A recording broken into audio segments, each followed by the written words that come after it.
What's up mga Lodi? So ito po yung ginagamit kong gamot sa pang antibacteria. Astro po, yan, kung meron pong gamot niyan sa Pinas, pwede nyo pong gamitin. Then 200 ml po. At ang tubig naman po natin ay 300 liters.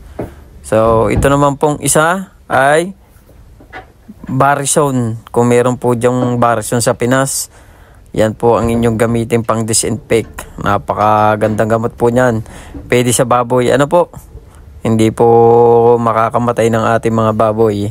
So yan, lagay lang natin. Parehas lang din nung inilagay natin kanina. So ang ginagawa ko, nilalagay ko muna yung gamot bago ang tubig. Para po nakahalo na siya. Mga lods? Yan. So disinfect na tayo. Kailangan pati itong mga gilid ng mga fan, yan, ng mga dingding, para po patay ang itlog ng mikrobyo. So dito naman tayo mga lods, yan. So kung mapapansin nyo guys, pag nagdi-disinfect ako, hindi ko masyadong anuhan yung baboy, kumbaga sa taas lang, pabagsak lang sa baboy, kasi hindi po ako nagpapaligo ng baboy dito. Bawal po kasi, malamig po kasi dito sa Japan. So yan guys, kung mapapansin nyo, ganyan lang kasimple. Hanggang madampian po silang lahat sa kanilang katawan. Yan. So ito naman po guys yung isang kulungan. I-disinfect din po natin. So for today's video po, lahat po sila ngayong araw ay aking i-disinfect. So ito siya naman, nilinis ko muna. Siyempre kailangan malinis ang ating tubig.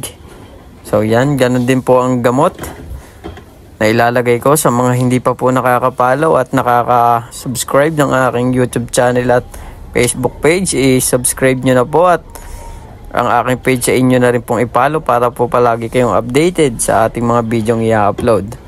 So yun guys, at maraming salamat sa mga sumusuporta ng ating video at patuloy yung pagtangkilik at patuloy po akong gumagawa ng video dahil sa inyong mga suporta.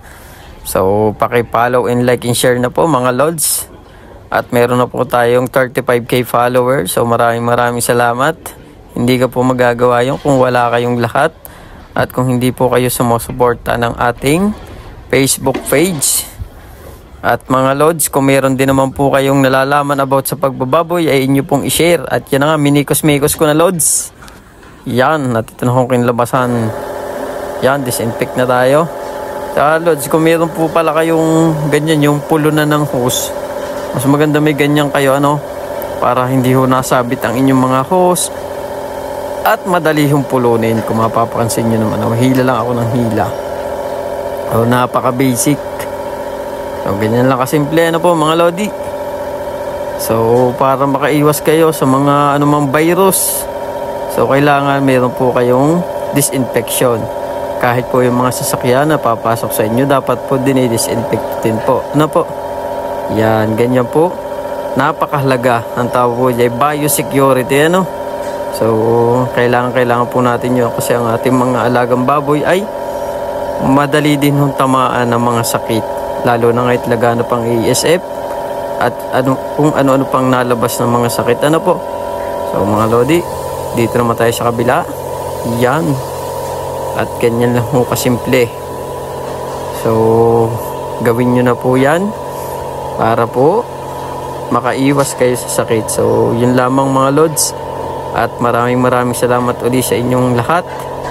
At naway tinapos mo itong video. At sana may natutunan ka. And God bless you all, mga lodi. Bye-bye.